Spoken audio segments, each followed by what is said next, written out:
आज की ऑनलाइन कक्षा में उपस्थित सभी विद्यार्थियों का हार्दिक स्वागत। मैं डॉक्टर चंद्रलोचन त्रिपाठी, प्राचार्य राजकीय कन्या महाविद्यालय बहरोड।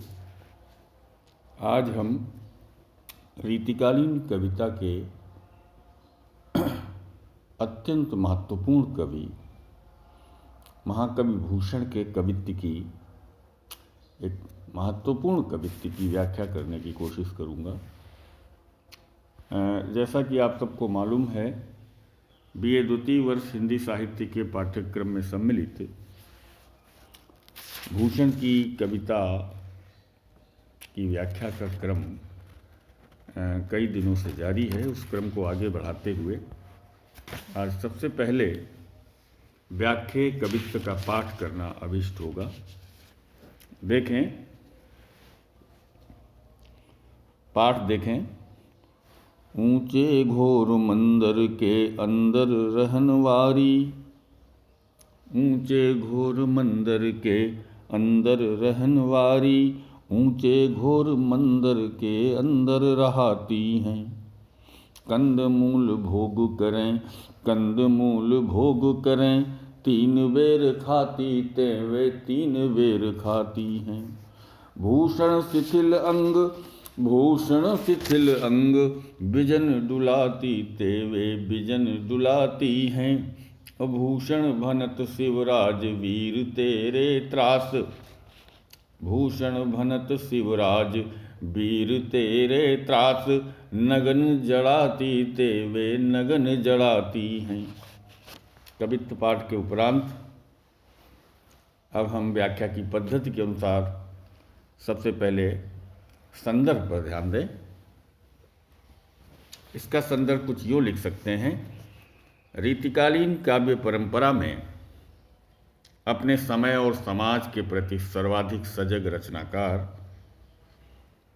श्रृंगार से भिन्न विशुद्ध वीर रस, श्रृंगार से भिन्न विशुद्ध वीर काव्य की सर्जना करने वाले हिंदी जाति के प्रतिनिधि और वीर रस के अप्रतिम कवि महाकवि भूषण द्वारा प्रणीत ये कवित्व उनके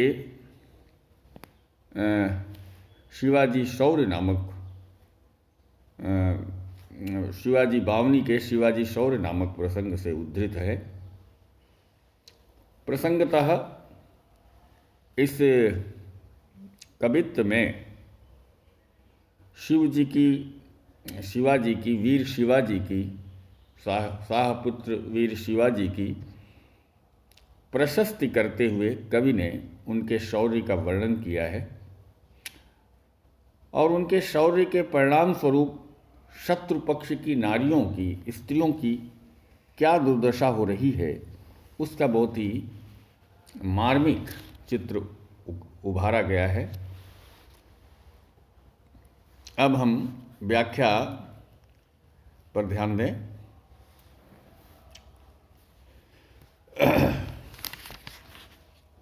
ऊंचे घोर मंदिर के अंदर रहनवारी। मंदिर कहते हैं महल, एक अर्थ होता है मंदिर का महल और दूसरा होता है गुफा। तो यहाँ पर पूरे इस कवित्व में यमक का बहुत ही सुंदर प्रयोग, और इन दोनों पंक्तियों को शुरुआत की दोनों पंक्तियों को देखें। ऊंचे घोर मंदिर के रहनवारी, ऊंचे घोर मंदिर के अंदर रहनवारी, ऊंचे घोर मंदिर के अंदर रहती। महाकवि भूषण कह रहे हैं कि छत्रपति शिवाजी के शौर्य की जो पताका है वो चारों ओर फहरा रही है। परिणामतः छत्रपति शिवाजी के भय से शत्रु पक्ष की क्या दुर्दशा हो रही है और विशेष रूप से उनकी स्त्रियों की, नारियों की क्या दुर्दशा हो रही है उसके बारे में बता रहे हैं कि जो शत्रु नारियां पहले ऊंचे घोर मंदिर के अंदर रहती थीं, अर्थात जो पहले राजमहलों में निवास किया करती थीं, वो अब शिवाजी के भय की, शिवाजी की वीरता की धाक को सुनकर मारे भय के भयभीत होकर ऊंचे घोर यानी बहुत ऊंचे ऊंचे पर्वतों की मंदर गुफाओं में अब रहने लगी हैं, यानी गुफाओं में अब वो रहती हैं, ये स्थिति हो गई है। यानी जो पहले शत्रुओं की स्त्रियां ऊंचे ऊंचे महलों में निवास किया करती थीं, आज शिवाजी के भय से उन्होंने अपने राजमहल छोड़कर भयभीत होकर इधर उधर भटकती हुई ऊंचे पर्वतों की घोर घनघोर गुफाओं में रहने को विवश हैं। और आगे अगली पंक्ति में कवि कह रहा है, कंदमूल भोग करें, कंदमूल भोग करें। अब एक कंदमूल कहते हैं, सामान्यतः कंदमूल का अर्थ होता है पेड़ों की जड़ें, लेकिन कंदमूल का एक विशेष दूसरा अर्थ भी होता है मिश्री। कंदमूल माने मिश्री, और मिश्री का मतलब मधुर व्यंजन। यानी जो स्त्रियां पहले मधुर व्यंजन, मधुर भोजन किया करती थी, मीठे मधुर भोजन किया करती थी, अब वो शिवाजी के भय से भयभीत होकर इधर उधर भटकती हुई, जंगलों में इधर उधर भटकती हुई पेड़ पौधों की जड़ें आदि खाकर अपना जीवन यापन कर रही हैं। और अगली पंक्ति देखें, तीन बेर खाती तेवे तीन बेर खाती हैं। बहुत प्रसिद्ध पंक्ति है जो उनके कई कवित्वों में आती है बार बार। इसका आशय ये है कि जो तीन बेर खाती तेवे, यानी वो राजमहलों में सुख और वैभव के साथ जीवन यापन करने वाली स्त्रियां जो पहले तीन तीन बार भोजन किया करती थीं, आज शिवाजी के भय से भयभीत जंगलों में इधर उधर भटकते हुए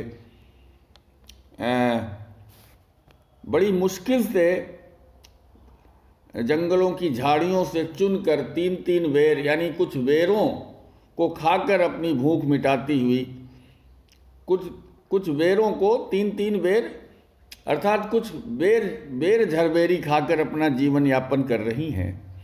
ऐसी विवश, ऐसी दारुण स्थिति हो गई है शत्रुओं की, अरि नारियों की। कभी अपनी इसी बात को आगे बढ़ाता हुआ, विस्तार देता हुआ कह रहा है कि भूषण शिथिल अंग, भूषण शिथिल अंग। पहले राजमहलों में वैभव ऐश्वर्य को जीने वाली ये अरि नारियां, शत्रुओं की नारियां, स्त्रियां, उनके अंग शिथिल रहते थे। लेकिन क्यों शिथिल रहते थे? अत्यधिक आभूषणों के कारण, यानी आभूषणों के अंग अंग में आभूषणों के बोझ से जकड़े होने के कारण, लदे होने के कारण उनके अंग शिथिल रहते थे।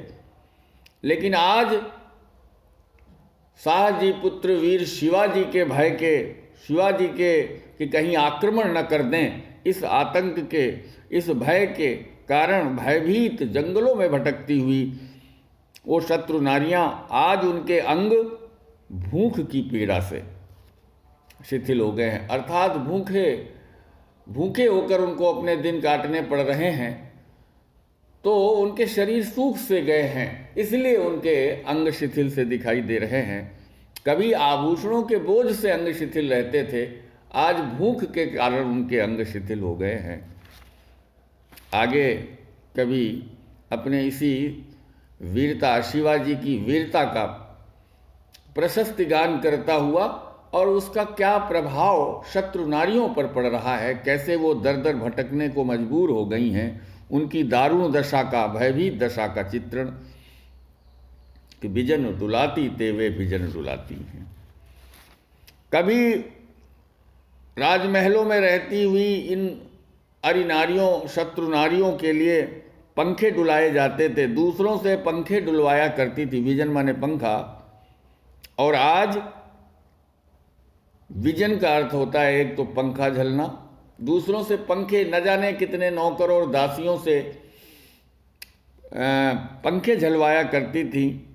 लेकिन आज शिवाजी के भय के कारण ये निर्जन जंगलों में, विजन कहते हैं जहाँ कोई जन न हो, बिल्कुल निर्जन एकांत जंगलों में ठौर ठौर डोलती भटकती दिखाई दे रही हैं। और अंतिम पंक्ति में वो निष्कर्ष रूप में कह रहा है, महाकवि भूषण कह रहे हैं कि भूषण भनत शिवराज वीर तेरे त्रास।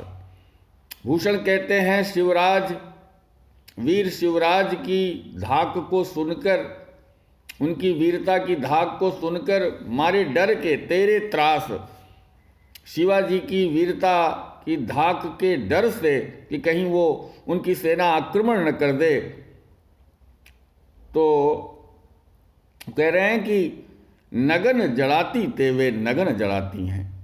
यानी जो शत्रु रमणियाँ स्त्रियां पहले हीरे मोतियों के आभूषणों से जड़ी होती थी, नगन जड़ाती, जो हीरे मोती आभूषणों से जड़ी सजी रहती थीं, सुसज्जित रहती थीं, वे आज शिवाजी के भय से, शिवाजी की वीरता के भय से, शिवाजी की सेना कहीं आक्रमण न कर दे, इस भय से जंगल जंगल भटकती हुई, राजमहलों से पलायन करके जंगलों में नगन जड़ाती हैं, नंगे शरीर जाड़े से ठिठुरती रहती हैं। आलोचनात्मक टिप्पणी के रूप में कहें तो यहाँ पर कवि ने शिवाजी के पराक्रम का बहुत ही वीरोचित वर्णन किया है। शिवाजी की दृष्टि, शिवाजी के यानी नायक पक्ष में, चूँकि काव्य नायक हैं, कहने की जरूरत नहीं कि शिवाजी सबसे बड़े काव्य नायक हैं महाकवि भूषण के लिए, तो नायक के पक्ष में वीर रस और शत्रु पक्ष में भयानक रस का वर्णन रस योजना की दृष्टि से बहुत ही उचित दिखाई पड़ रहा है। पूरे इस छंद में, पूरे इस कवित्व में कवि ने यमक और अनुप्रास का बहुत चमत्कारपूर्ण नियोजन किया है।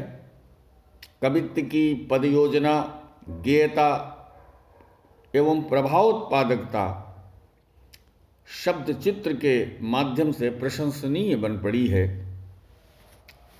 भूषण के बारे में एक महत्वपूर्ण टिप्पणी ये करना चाहूँगा कि भूषण की कविता, जिसको मैं बार बार कह चुका हूँ पूर्व में भी, कि जनता के मन में आत्मगौरव का भाव भरना और वीरता का रक्त संचार करना उनकी कविता का अभीष्ट रहा है। इस कविता के माध्यम से भी यही बात प्रमाणित हो रही है। भूषण, महाकवि भूषण ने युद्ध प्रस्थान वर्णन, विशेष रूप से युद्ध प्रस्थान वर्णन में शत्रु के भय, आतंक और घबराहट का चित्रण करने में उन्हें महारत हासिल है। साथ ही वो चित्रण बहुत कुछ कवि परंपरा के अनुसार, कवि शिक्षा के प्रभाव से करते दिखाई देते हैं। इसके साथ ही उन्होंने कुछ बहुत ही मौलिक उद्भावनाएं भी संसर्गबद्ध की हैं, जो इस कवित्व में भी देखी जा सकती हैं। कहना न होगा कि भूषण के वीर रस के ये उद्गार सारी जनता के हृदय की संपत्ति बन गए। ये बात हिंदी जनमानस में और उस पूरी तरीके से आज भी दिखाई देती है। आचार्य शुक्ल की ये टिप्पणी पुनः उसकी पुनरावृत्ति करना चाहूँगा कि भूषण की कविता कवि कीर्ति संबंधी एक अविचल सत्य का दृष्टांत है। ये बात इस कवित्व को पढ़कर सर्वथा सिद्ध होती दिखाई देती है। मैं समझता हूँ कि इसी तरीके से आगे भी हम भूषण के कवित्व की व्याख्या करते रहेंगे। आज आपने इस कवित्व की व्याख्या को पूरे मनोयोग के साथ सुना, इसके लिए बहुत बहुत धन्यवाद।